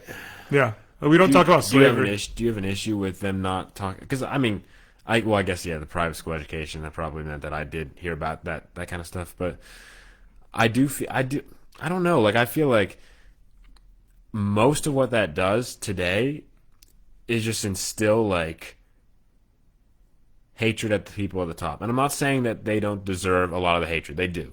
But the thing is like, these lessons are only important now. The lessons from the past are only important now if there's a plan to change it. Otherwise, you're just going to create a place where everyone hates everyone, Well, which is kind of what we've done. Sure, but if you have no foundation if you have no foundation of what happened, Yeah. then you can't even you have no insight as to how it changed. But you also don't know just how much some people hate you. Right, which is can be why you good. need to. Yeah, I don't know about that. I think that would be to a It form can be of bad. I mean, it's bad, and it can be useful though to not be walking around everywhere being like they probably hate me because they've always hated me. You know what I'm saying? See, I don't know. If we look around the world, there are other countries who have acknowledged the atrocities. Germany has acknowledged the atrocities that they've had.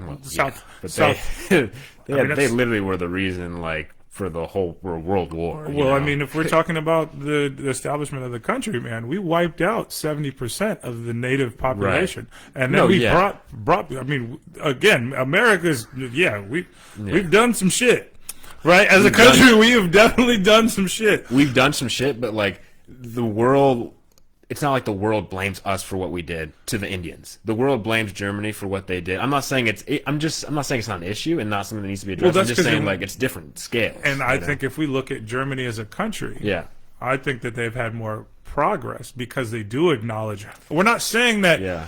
Again, we didn't live then. Like, we didn't Yeah. have a say so in it. But Right. it's important to acknowledge, like, hey, this is something that did happen for sure. But we haven't gotten to that point yet as a country For sure. where we can acknowledge what actually happened. Yeah. We're starting, and I think we're starting to get there. I think Yeah. that we're going to see some change. I read about. But I think the progress. Just to say this before, the thing about the progress of Germany, I do see where you're coming from, but I would say the progress that they have made, I would argue that there's a probability that the reason we're the leaders of the world and they're not has a lot to do with them having a more ethical set of priorities, if that makes sense.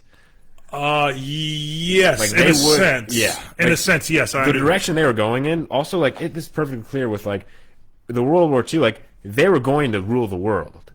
And then they didn't. But they were on that way. They've never been in that direction since. Absolutely. But what was the cost? They were incredibly prejudiced and they were horrific people. Sure. Nazis, Yeah, right? well, I think the same. I mean, the same thing happened. I mean, this is common across the world.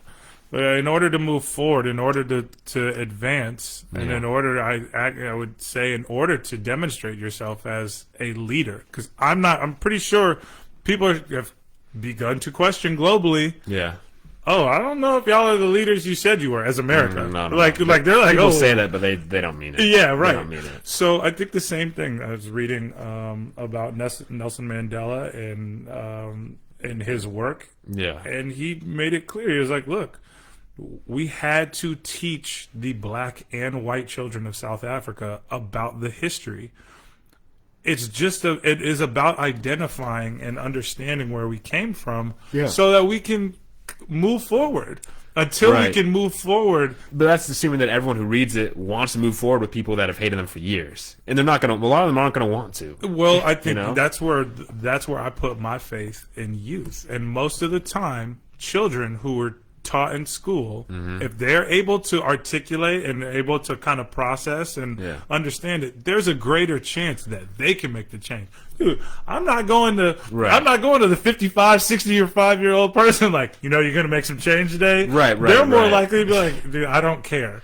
Well, no, but it's not even I don't care. I hear something from. Or like, I don't want to change. Well, no, I'm talking about you're talking about changing white people. I'm talking about changing black everyone. People. Okay. Well, everyone. Oh yeah, but I'm saying like,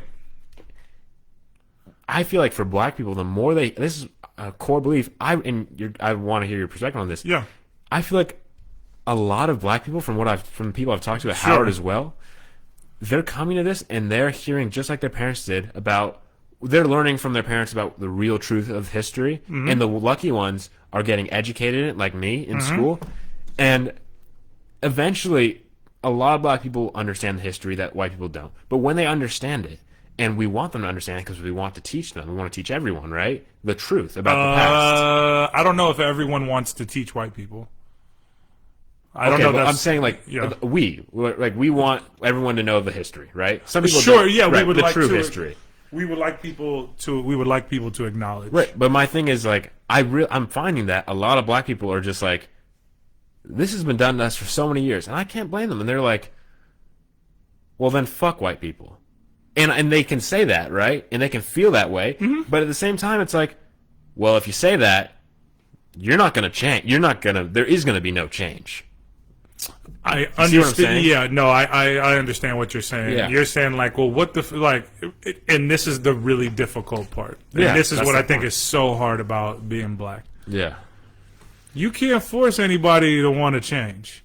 You can understand, but I do think in order for us to have, and when I say us, black communities, in order to move forward, we recognize, yes, we cannot rely on anyone else to help. We can't rely on it. It'd be great, wonderful, but we can't rely on it. And I do think that you do need that education. Rely on it, what do you mean by rely on it? You can't rely on someone else to help you without you wanting to help. Exactly. Like if you have not done the work yourself, to learn and understand, then it's going to be that much harder. Racism's not going away. You're going to live through it. It's going to be here. But like you said earlier, you can't let that hinder you from being successful, right? Yeah. That would essentially say like, I'm giving up. No, you should totally be okay with acknowledging it and be like, this shit sucks. Yeah. And I hope things change and I want things to change. Yeah. Right? Is your energy and your energy needs to be put that is going to benefit you, and then hopefully maybe you can share that with someone else. But but I think that's the constant battle. It's hard. It's like, you want someone to change, and you would love to have. I would love to have more conversations if people were like, well, okay, how do we like you said, come up with a plan? Yeah. Oh, well, let's come up with a plan. Right. Great. Let's do it. Yeah. Yeah. But that's one of the difficulties, right? I think that's one of the difficulties. I think a lot of black folks have just continued to feel like, Yeah. well, I'm just on my own here, and Yeah. we recognize, I think you and I recognize this, that you and I recognize it does take more than just us to make a change. Like other people do have to get involved. And we're seeing that. Right. We're seeing it. And there's hope. I do think that there's a lot of hope. And we do need to focus on having more meaningful relationships with people. I mean, that's literally, it's everything, right? Like, having connections with people that don't look like you, like, it's just so important. And when I hear at Howard, for instance, like, when I hear people like screw white people, like, they're cruel, like, I hope it's not enough not to even call white people cruel when you're talking to them. Like, it doesn't work just like to just try to. It has to come from the heart. Like, you have to believe that they're not. You almost have to believe that they're not cruel and not evil to if you want a relationship with a white person. Yeah, I think when you have that kind of language, you're right. And exposure, which I've had, and a lot of people haven't. But like exactly. But okay, so then let's say me and you, right? Let's just say that there are a lot of black people who are like, screw that. I'm only gonna be friends with my black people. Like, they know where I'm coming from, right? Sure. Then they're gonna be like, so then they look to us, right? Or here's the thing, right? We could be used. We both know, like, we can talk to both, right? There's no like we're comfortable. We're comfortable in a lot of environments. Sure. Right. Then here's the issue that I've found. It's like now what's happening, just as it did in high school.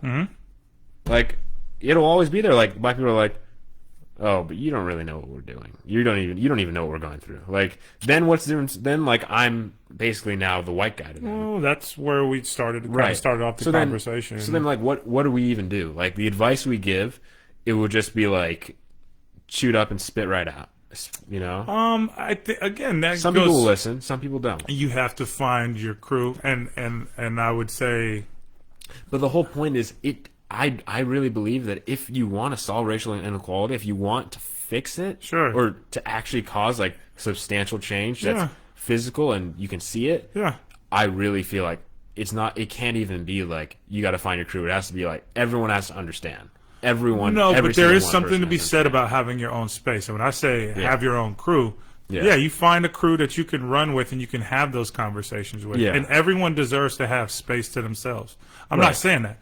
I'm not saying that they shouldn't interact with other people, but you should have some space if you just want to. Like, I do think, based off of our history, that there are some spaces where you do want to be around black folks. Right, but that's fine. At the same time, and I think this is where education can fix this. I think that's where we can align. If we can get into these like really healthy educational environments where we're able to learn and develop our identities and develop our identities alongside people who are different from us, that's where the change is. And I agree. I totally agree. You have to sit down at the table with other people.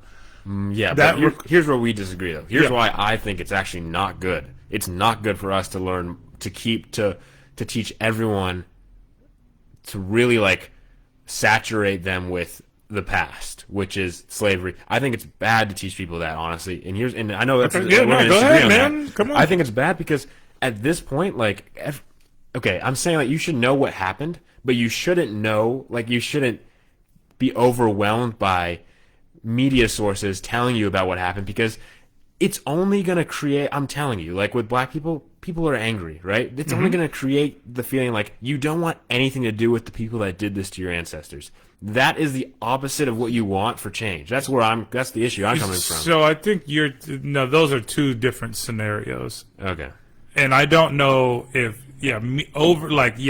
overexposure to the media, not healthy for you. Having a well thought out and thoughtful education on the foundations of our country requires us to acknowledge slavery, and not just slavery in a week.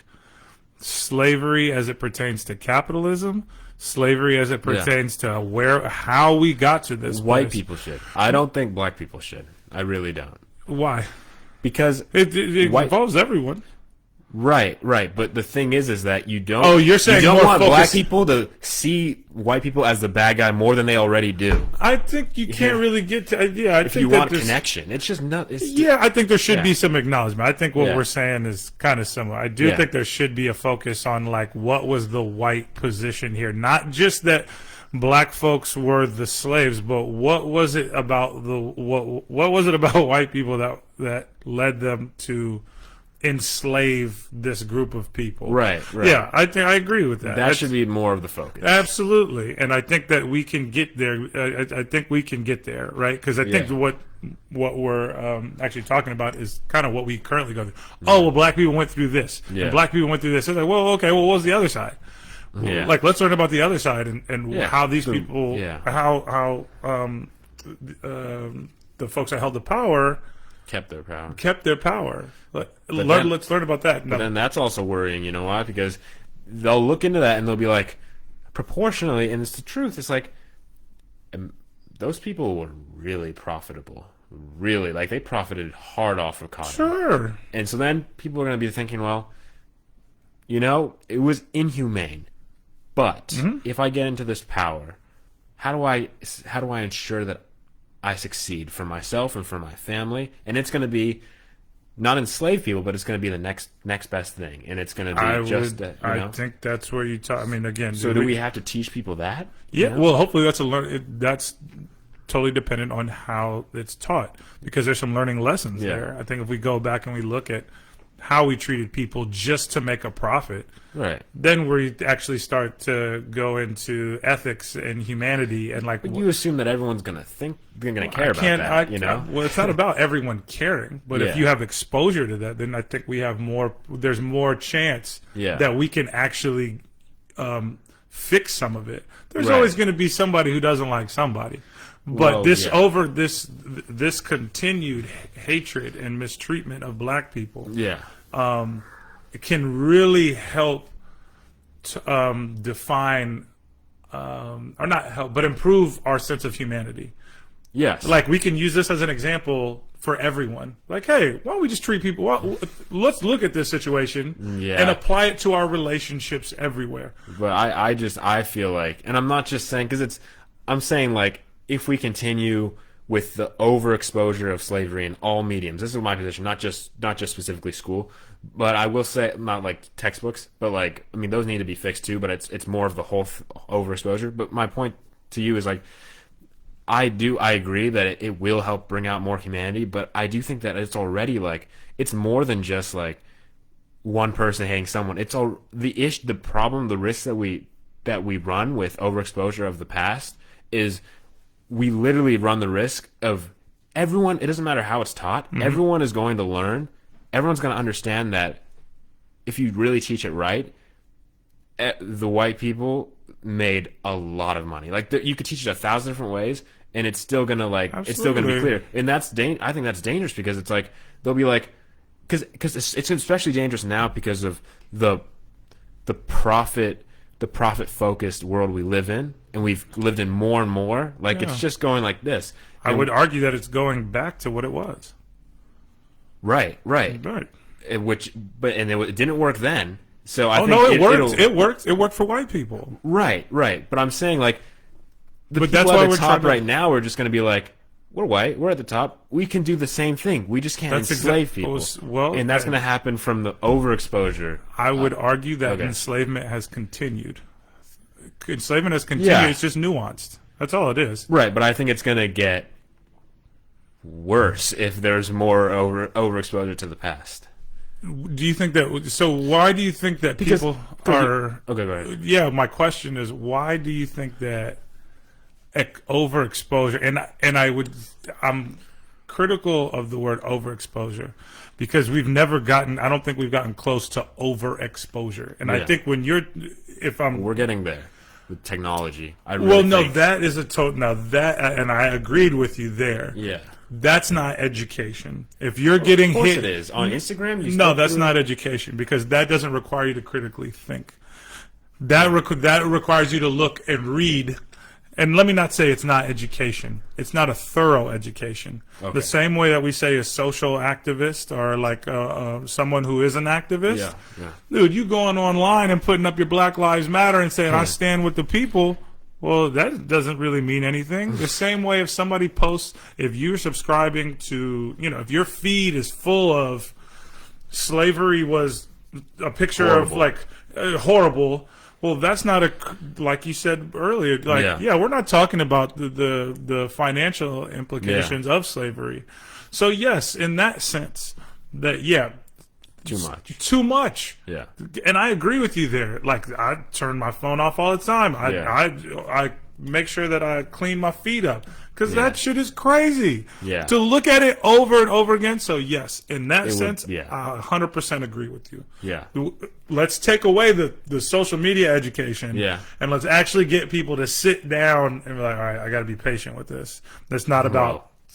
It's not about 12 to 20 characters. Yeah, it's about like, okay, let's really dive into it. But the time to do that, we already missed it, because you can do that. You can get people to do that, but they're still going to share that with their with friends. Well, we're at it. Or let me give you. You can't stop. Technology already can't be stopped. So it can't. I think we're getting to a point where we're starting to see what.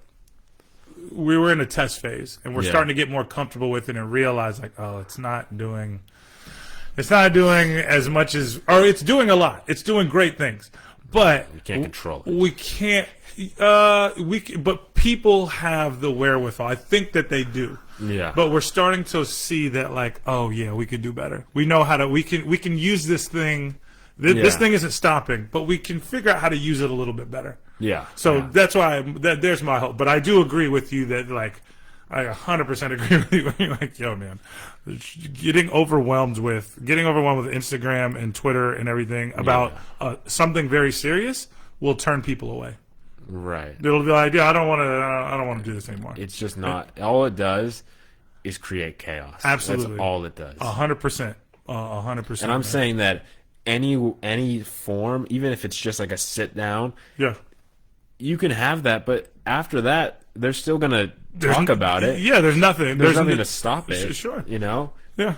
So then, so people aren't gonna have to think critically. At some point, they're still gonna get to say what they come without thought, what comes to mind without thought, because whatever they say in the classroom, however educated their perspective was, it's gonna be shortened. When it comes to them being by themselves online, like they're just gonna create it into something else. Absolutely. So that's what I say, man. You're right. The more that we can't use, we'll figure it out. I'm hopeful that we'll figure it out. But yes, if we keep using social media as the way to educate ourselves about any mistreatment or any issue, any problem that we're having, you know, what would be more effective. What would be really effective is if. It wouldn't even be. It'd be simple. Just take one picture of a black guy and a white guy eating dinner together, or just like having a lunch or whatever. Take a picture. Have 1 billion people post on Instagram on the same day. That imagery would be better than just like slavery. You know. Sure. Or a picture of a white guy holding a black guy by up, or a noose. Yeah. Like. No, a black guy hanging. You know, there's people who will look at that and will get frustrated, and then there are people that look at it and be like, the horrible people, the minority, can be like the good days, like, you know. So I mean, both outcomes are bad. Yeah, man. It's dude, I think we're hitting it on the head. I mean, we agree in that sense. And I think this is we've been going for a while here. It's been great. And I think we're gonna definitely have to do this again. Yeah. But yeah, dude, thanks for taking the time. Yeah. Yeah, man, I can't believe how quickly time went by and just like how much we covered. But thanks for doing this, and man, we'll do it again before you have to go back to school. Yeah, we'll pick it up later.